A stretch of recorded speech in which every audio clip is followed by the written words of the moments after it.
E aí galera, beleza? Como vocês estão? Sei que eu estou muito feliz da gente estar voltando com os vídeos no canal da Jubicó. A gente está postando um conteúdo aí para edificação da nossa igreja, assim como de qualquer pessoa que tiver acesso ao canal. E a gente está iniciando em 2021 essa nova série aqui nos encontros da Jubicó, que é a juventude da IBCO, Igreja Batista do Cordeiro, para quem não conhece. E a gente vai iniciar uma série chamada Heróis da Fé.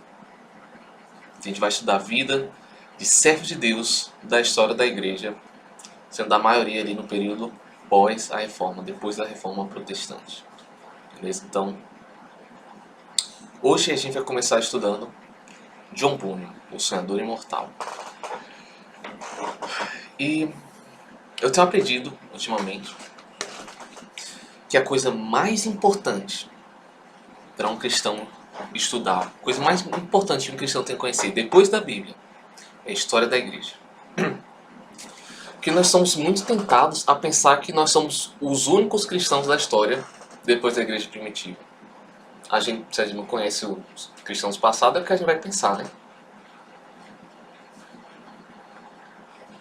A gente só ouviu falar, a gente nunca ouviu falar, na verdade.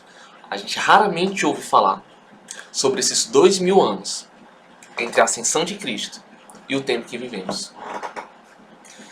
A gente pensa que nós somos os protagonistas do nosso tempo, mas na verdade nós somos só figurantes em uma história que Deus já está escrevendo há 2 milênios. E por que estudar a história da igreja? Eu trouxe aqui 7 motivos de por que a gente deve estudar a história da igreja, que eu vi com a Carol Basso, que ela é uma mestranda em teologia histórica. Carol Basso tem um canal no YouTube muito bom. Ela vai citar 7 motivos de por que a gente deve estudar a história da igreja. O primeiro que ela diz: para conhecer a história do povo de Deus, da qual eu faço parte. E você também, se você é cristão. Assim como a gente tem interesse em saber a história da nossa família, os nossos pais, de onde veio meu pai, de onde veio minha mãe, saber as nossas origens, no que diz respeito à família de sangue, a gente também deve procurar saber a nossa família espiritual, que não está toda registrada na Bíblia. Temos irmãos na Bíblia, mas na história da igreja também, que não vivem mais hoje, temos muitos irmãos para conhecermos. Segundo motivo, para a gente conhecer o Deus que atua na história. Quando a gente vê a história da igreja, a gente vê que Deus estava trabalhando lá. No tempo da Bíblia, no Velho Testamento, ele estava lá levantando os profetas. No Novo Testamento, ele estava lá levantando os apóstolos. E em toda a história da igreja, ele esteve levantando pregadores, esteve levantando pessoas que foram porta-voz dele em sua geração. Esse é o segundo motivo. Terceiro, para a gente descobrir as contribuições positivas e negativas que a igreja teve em toda a sua trajetória. E isso daqui é bem importante e iria nos ajudar bastante. Muitas heresias seriam evitadas se a gente atentasse para esse ponto. Porque se a gente visse, por exemplo, as contribuições negativas da igreja, os erros doutrinários, as heresias que entraram, muita coisa seria evitada. Muita coisa a gente veria e diz, poxa, em ano tal isso já aconteceu. Então vamos ignorar esses ensinos de fulaninho. Vamos ignorar o que tal pregador está dizendo, porque a gente já viu que no passado houveram falsos profetas que disseram algo muito parecido. Então a gente rejeitaria com mais facilidade. E assim poderíamos ver também as contribuições positivas. O que a igreja fez que deu certo? Como que a igreja agiu, que a gente viu que Deus abençoou, para a gente poder imitar. Quarto motivo, para a gente entender e preservar as bases da fé cristã. A gente pode identificar que os servos de Deus, em toda a história, eles têm coisas em comum. Apesar das divergências teológicas, tem um arminiano, tem um calvinista, tem um não sei o quê. Mas existe aquela essência que está ali em comum, as bases da nossa fé, que são essenciais. Quinto, é uma ótima forma de estudar teologia. Pois é, porque conforme a gente vai estudando cada personagem, a gente vai vendo o pensamento dele. Poxa, vamos estudar Martinho Lutero. Qual foi a doutrina que ele desenvolveu aqui, que ele concluiu a partir da Bíblia, né? Ele não inventou nada. O que João Calvino pensava? Armínio, e fulano, e John Wesley, enfim. A gente vai ver o que Paulo falou na Bíblia Mas estudando a história da igreja, a gente vai ver o que os pais da igreja falaram, e depois os reformadores, depois arminianos e calvinistas. E tem muitas outras coisas. Sexto motivo, para a gente ter a espiritualidade nutrida por homens e mulheres de Deus. Conhecendo as histórias deles. E esse daqui é o pulo do gato. Para mim, esse daqui é um grande motivo que fez... O grande motivo da gente estar estudando, iniciando esse estudo dos heróis da fé. Quando a gente vê essas histórias, a gente começa a ser contagiado com o testemunho deles. O cristianismo, ele é uma religião de imitação, certo? Imitação. A gente tem que imitar os imitadores de Cristo. Tem até uma mensagem do Jonas Madureira, nessa última Consciência Cristã, que ele falou sobre isso, foi sensacional. Ele explica como que o nosso mundo é um mundo que quer desconstruir tudo, quer acabar com as coisas e quer reconstruir tudo de novo. Criar tudo do zero, novos conceitos, novos valores. Enquanto o cristianismo é uma religião que pega aquilo que a gente já tem e vai só reproduzir, vai passar adiante, vai preservar, conservar aquilo que temos através da imitação. E a gente ter a história da igreja nesse quesito, eu acho que é uma grande vantagem da gente em relação à igreja primitiva. Veja bem, a igreja primitiva, em Atos, eles tinham uma vantagem que eles tinham os apóstolos ali com eles, fazendo milagres e sinais, e qualquer dúvida teológica que eles tinham, podiam perguntar aos apóstolos. Hoje a gente não tem os apóstolos, aqueles 12 enviados por Cristo, incluindo o apóstolo Paulo, mas a gente tem hoje 2000 anos de história da igreja registrada. Isso a igreja primitiva não tinha. A gente pode consultar e ver, parecido com aquele outro ponto que eu falei. Vamos ver, essa heresia, esse ensino aqui já teve em tal ponto da história. O que se concluiu? O que eles chegaram à conclusão? O que os heróis da fé, os pais da igreja pensavam sobre tal ponto, sobre tal doutrina? Mas enfim, por último, para termos uma compreensão global da igreja e do plano eterno de Deus. Certa vez, dentro desse ponto, eu vi lá na Ibecol, os Irene lá fazendo as libras dela, e ela tava com uma camisa dizendo Atos 29. E daí eu pensei, Atos 29? O que será que tem Atos 29? Vou abrir a Bíblia para ver o que tem em Atos 29. Mas acontece que o livro de Atos só tem 28 capítulos. E aí eu entendi que aquilo significava de que ela fazia parte da continuação da história da igreja. O plano de Deus ainda estava acontecendo, não encerrou ali em Atos 28. Nós vivemos uma continuação da história da igreja. Então a gente deve estudar o que veio antes da gente, que assim podemos ter uma compreensão melhor de como Deus está agindo. Por isso a gente vai dar o início aos estudos dos heróis da fé. Lembrando que esse termo heróis, ele não é no sentido de pessoas que merecem ser idolatradas, divinizadas, são heróis, de forma alguma. Mas são pessoas que foram valentes, foram fiéis, vencedores e com a graça de Deus, certo? Isso não veio deles, obviamente, mas com a graça de Deus eles deram um bom testemunho. E são exemplos para serem seguidos por nós. Tendo isso em mente, a gente vai para o primeiro herói da fé de hoje. Como eu falei, John Bunyan, o sonhador imortal.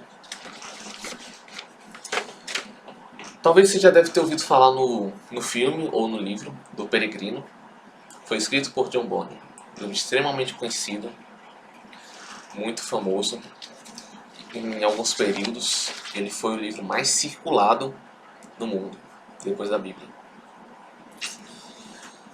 E foi escrito pelo escritor e pregador batista John Bunyan, nascido em 1628 no vilarejo de Elstow, na Inglaterra. Era batista, hein? Importante isso. E provavelmente esse também foi o livro mais famoso escrito por um puritano. E aqui a gente chega a um ponto importante. Quem eram os puritanos? Você já ouviu falar dos puritanos? O puritanismo foi um movimento que aconteceu ali na Europa, logo depois da Reforma. Na verdade, o puritanismo foi o que aconteceu na Inglaterra, mas teve um movimento análogo, semelhante, similar ocorrendo em outros países, como Escócia, Irlanda e acho que na Holanda. E John Bunyan era da Inglaterra, a gente chama o puritanismo que aconteceu na Inglaterra. E o puritanismo inglês, ele foi um movimento que surgiu no fim do século XVI, a partir da igreja anglicana. Já deve ter ouvido falar da igreja anglicana, certo? Mas vamos relembrar rapidamente como surgiu a Igreja Anglicana. Foca aqui. Presta atenção. O rei Henrique VIII reinou de 1509 a 1547 na Inglaterra. Ele era um rei absolutista, um rei moral, e ele queria se separar da mulher dele, Catarina de Aragão.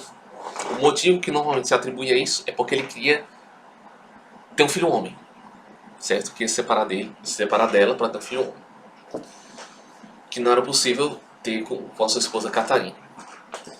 Mas naquele tempo não existia divórcio. Para você ter a anulação do casamento, o Papa tinha que permitir. E isso só acontecia com gente famosa, gente importante mesmo, tá ligado? Então o Papa tinha que permitir isso. Mas a Catarina de Aragão, ela era da família real da Espanha. Se o Papa fizesse a anulação desse casamento, ele poderia ter conflitos com a Espanha. Poderia acontecer algum probleminha, alguma briguinha. Ele não queria isso. Então não vai separar não. E daí Henrique VIII ficou pensando, o que eu faço para me separar?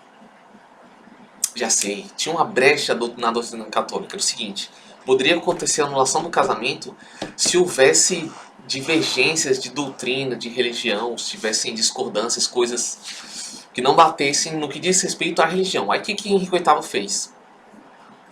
Ele assumiu o aspecto religioso do país e começou a mudar as doutrinas da igreja na Inglaterra, e daí foi permitido a anulação do casamento. O Papa fez todo o protocolo e ele se separou da Catarina de Aragão, se casou com Ana Bolena, beleza? E daí veio seu filho Eduardo VI, que reinou por pouco tempo ali, 6 anos, depois morreu.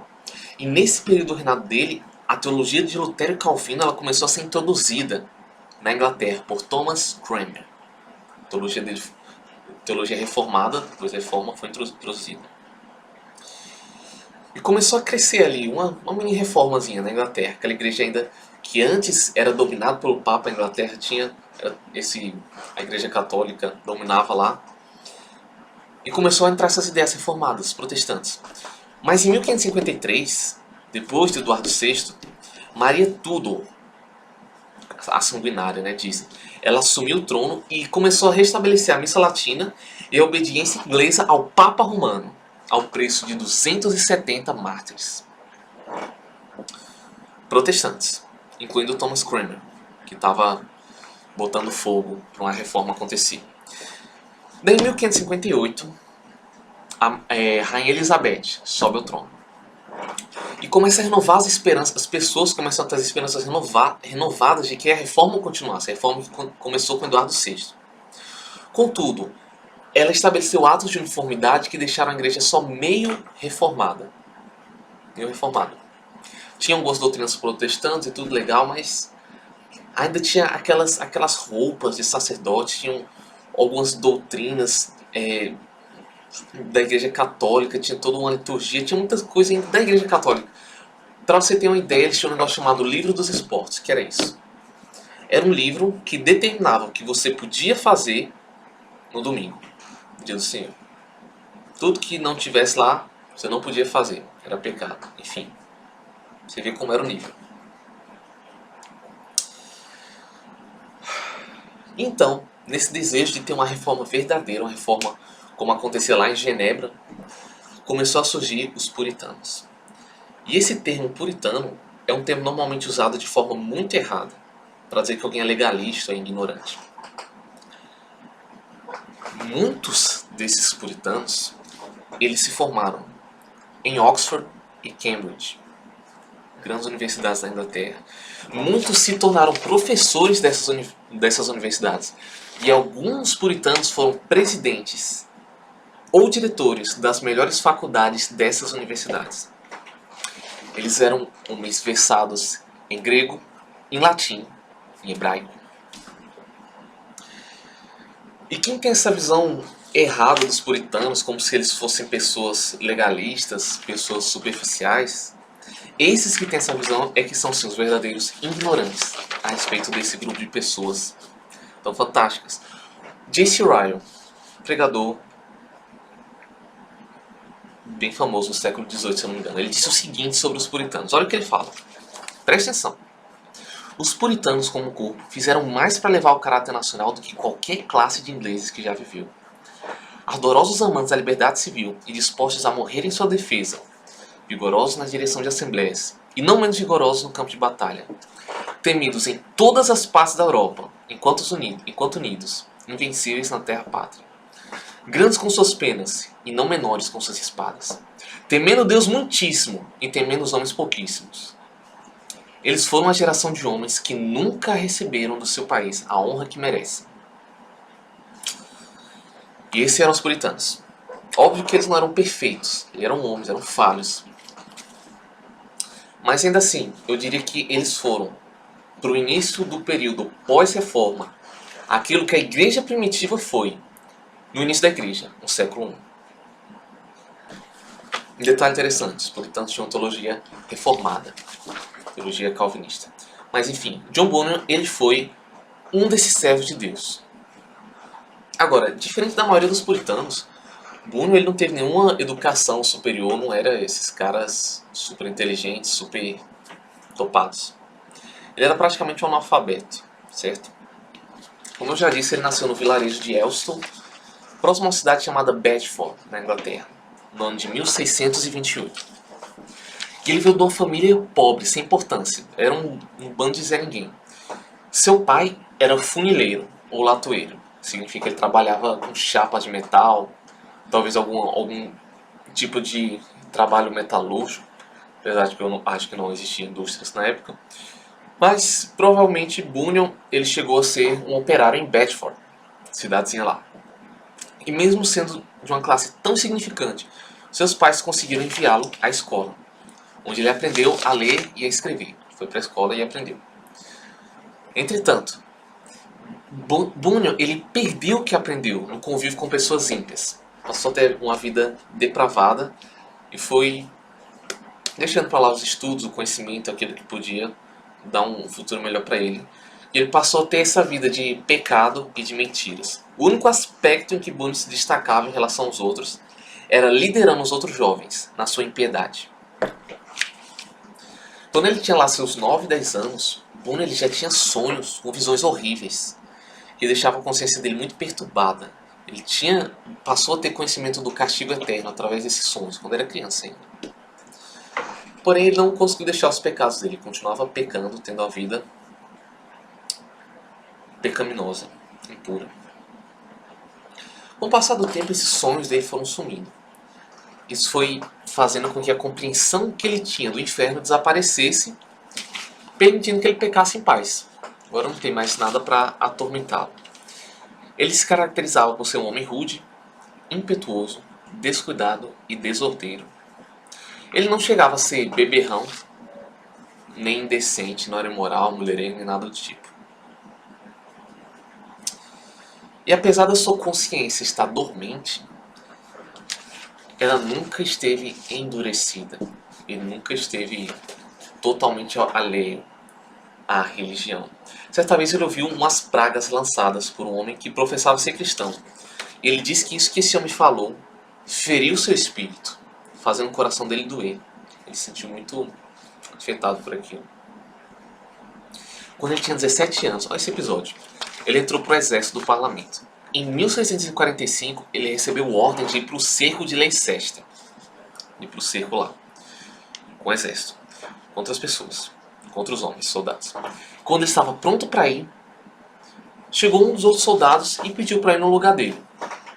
E daí, Bunyan consentiu, tudo bem, pode ir lá. Esse soldado que foi, ele ficou de sentinela no cerco e acabou sendo morto. E essa e muitas outras intervenções de Deus começou a trabalhar na consciência do John Bunyan. Ele começou a ver que Deus estava intervindo na história dele. Depois desse ato de providência, passou um tempo e Bunyan se casou com a moça, provavelmente chamada Mary, filha de um homem de Deus, um homem muito piedoso, um servo de Deus. E Bunyan e Mary, eles eram um casal tão pobre que eles não tinham coisas básicas, como talheres e pratos. Um dos poucos itens que eles tinham na casa dele eram 2 livros que foi deixado pelo pai de Mary. Um se chamava O Caminho do Homem para o Céu e o outro A Prática da Piedade. Era o que eles tinham. E o Bunyan lia esses livros com a esposa dele. Isso começou a despertar nele um sentimento de melhora. Ele queria melhorar a vida dele, deixar talvez os pecados, ter uma vida com as práticas religiosas. E daí com o tempo ele começou a aderir a algumas práticas cristãs. Por exemplo, ele ia 2 vezes ao domingo. Ele começava a falar, cantar com pessoas importantes lá, clérigos. Era cheio de superstição em relação ao altar, as coisas da igreja, lá, o sacerdote, as vestes e tudo mais que tinha no culto. Via alguma coisa de especial, supersticiosa nisso. Em todo esse tempo que ele estava começando a ter essas práticas externas, ele não era sensível ao mal do pecado. E nem se preocupava em ter o Salvador. Até que um determinado dia, Bunyan estava andando pelas ruas de Bedford, cidade, e ele ouviu umas 3 ou 4 mulheres pobres, um grupinho ali, que elas estavam conversando sobre coisas de Deus, com grande alegria, de uma forma que ele nunca tinha ouvido antes. Ele não entendeu muito bem o que elas estavam falando, mas ele ficou impressionado com o que ele ouviu. Olha o que ele fala, as palavras de Bunyan. Com isto, senti que meu coração começou a abalar-se e desconfiar que minha condição era inútil.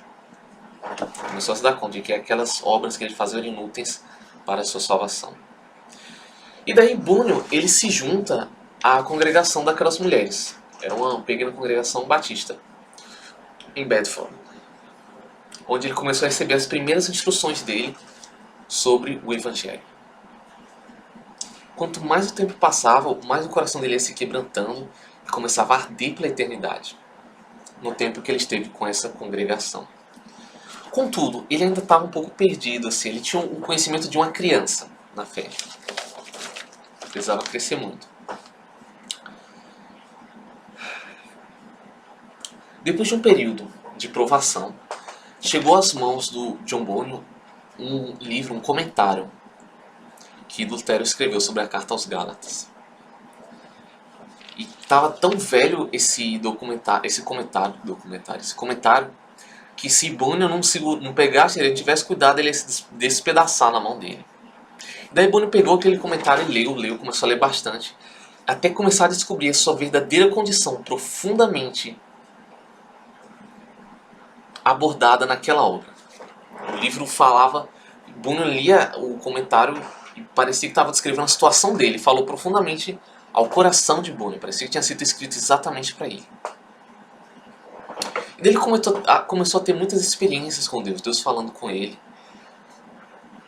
Em um determinado dia que ele estava andando e veio simplesmente a frase dele: a minha justiça está nos céus. E daí ele foi para casa e procurou essa frase na Bíblia, mas não achou. Você vê que naquele tempo ele mesmo ainda não sendo nascido de novo, ele já tinha essa preocupação em discernir o que era coisa da cabeça dele e o que é que vinha de Deus. Então ele não achou essa frase na Bíblia, minha justiça está nos céus. Mas ele achou 1 Coríntios 1,30, que diz: o qual para nós foi feito sabedoria e justiça, e santificação e redenção. Sobre isso, Bunyan ele vai falar no seu livro, Graça Abundante. Ele diz o seguinte: enquanto eu assim meditava, o seguinte trecho das Escrituras penetrou no meu espírito com poder. Não pelas obras de justiça que houvéssemos feito, mas segundo a sua misericórdia nos salvou. Assim fui levantado para as alturas e me achava nos braços da graça e misericórdia. Antes temi a morte, mas depois clamei: quero morrer. A morte tornou-se para mim uma coisa desejável. Não se vive verdadeiramente antes de passar para outra vida. Oh, pensava eu, esta vida é apenas um sonho em comparação com a outra. E foi nessa ocasião que as palavras herdeiro de Deus se tornaram tão cheias de sentido que eu não posso explicar aqui neste mundo. Herdeiros de Deus, o próprio Deus é a porção dos santos. Isso vi e disso me admirei. Contudo, não posso contar o que vi. Cristo era um Cristo precioso na minha alma. Era o meu gozo. A paz e o triunfo por Cristo eram tão grandes que tive dificuldade em conter-me e ficar deitado. Isso foi o que ele falou.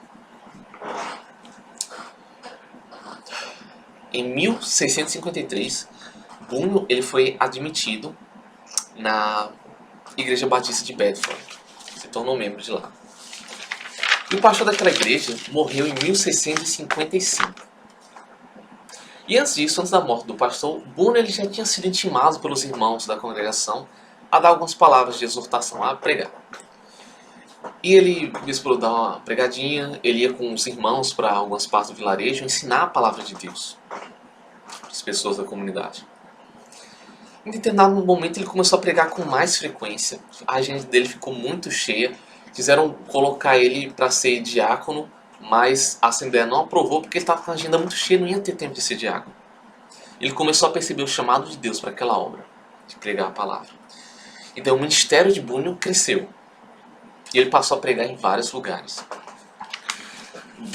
A gente vê que Deus usava a pregação de Bunyan de uma forma impressionante. John Owen, que foi um puritano, e certamente o maior teólogo que a Inglaterra já viu. Ele escreveu coisas fantásticas.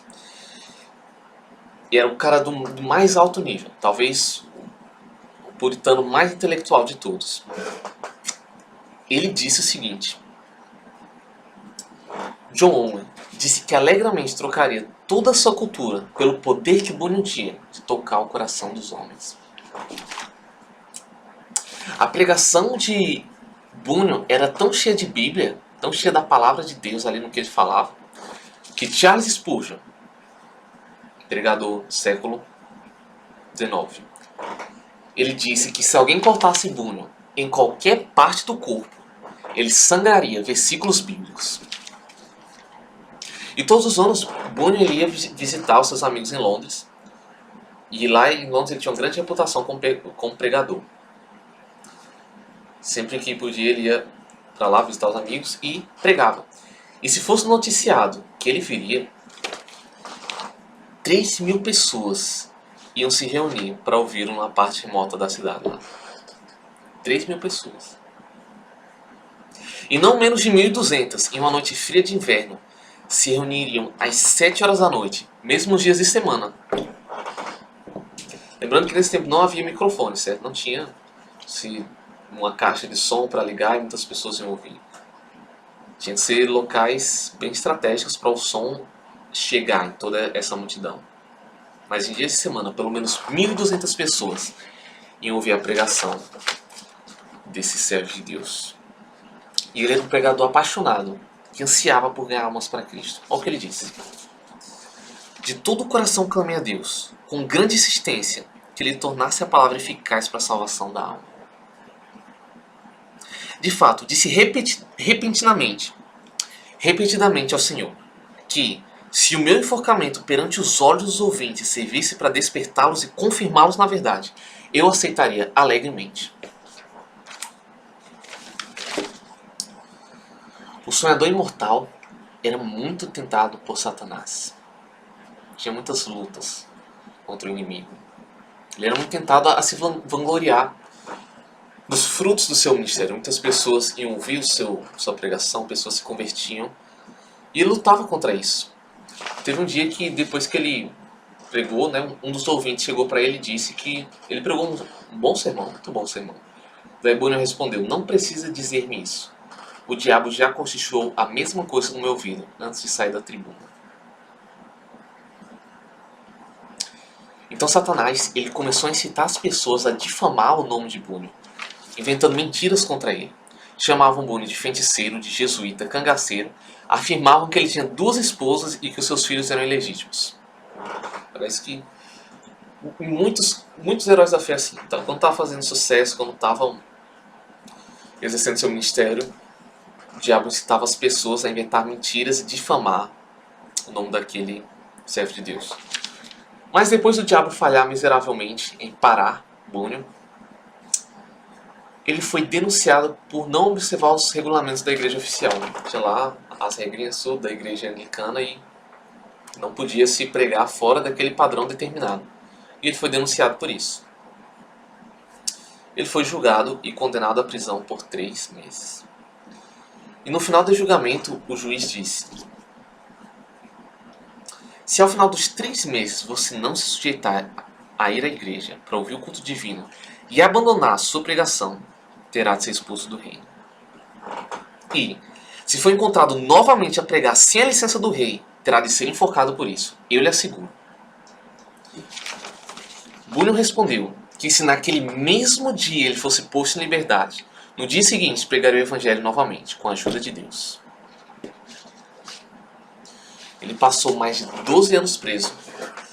E foi na cadeia que ele escreveu um bocado de livros dele, vários livros, incluindo o Peregrino, escrito na cadeia. E sobre esse período dele na prisão, Bunyan disse: nunca tinha sentido a presença de Deus ao meu lado, em todas as ocasiões, como depois de ser encerrado na prisão, fortalecendo-me tão ternamente com esta ou aquela escritura, até me fazer desejar, se fosse lícito, maiores provações, para receber maiores consolações. Sua esposa, Elizabeth, Mary tinha sido a primeira, ela faleceu. Aí depois eles casou com Elizabeth. Elizabeth, ela lutou muito para que ele fosse solto. Tentou de várias formas, mas não foi possível, não teve sucesso. Entretanto, um quacre chamado Whitehead conseguiu a libertação de Bunyan. Os quacres tinham uma seita lá. O pessoal meio viajado que eles se juntavam e não tinha pregação, não tinha nada. Eles ficavam lá até alguém receber alguma palavra e compartilhava com os outros. Enfim, uma seita. E daí o quacre conseguiu a liberdade de Bunyan. E inclusive o John Owen, que era contemporâneo de Bunyan, teve uma certa influência nesse processo de libertação dele. E daí depois que Bunyan foi solto, ele voltou a pregar, até que contraiu febre e faleceu em 12 de agosto de 1688, com 61 anos. Então ele entrou na cidade celestial, como um peregrino que encerra sua jornada. Para finalizar, o que a gente pode aprender com a vida desse homem? Qual é o segredo daquele operário iletrado? Que ele deixou um testemunho que fala até hoje.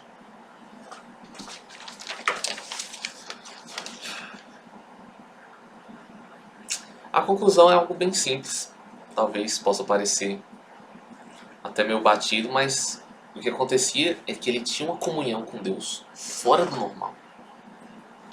Antes da prisão ele já tinha essa comunhão muito íntima com Deus, e especialmente no período que ele estava lá na prisão.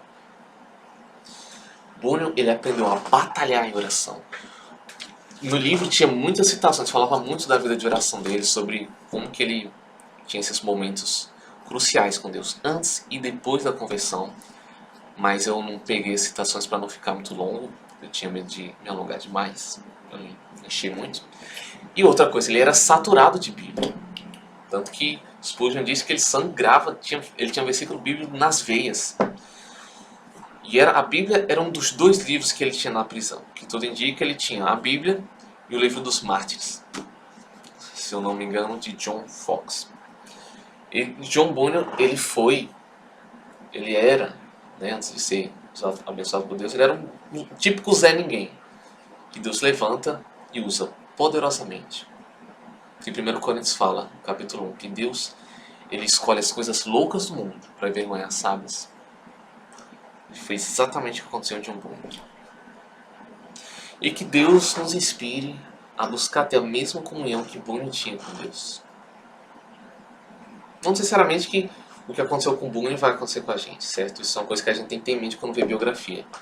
Deus fez através daqueles homens o que Ele quis fazer através deles. Ele vai fazer através de nós o que Ele quer fazer através de nós.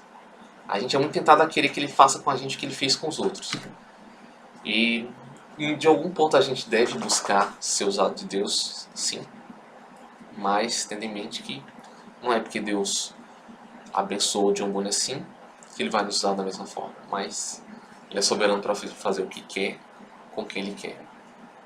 Esse foi o nosso primeiro estudo da série. Se você foi abençoado e gostou, curte esse vídeo, se inscreve no canal e deixe um comentário se você quer participar das nossas reuniões online, ok? Somos a Igreja Batista do Cordeiro, Juventude. É isso. Fiquem com Deus. Até o nosso próximo episódio dos Heróis da Fé.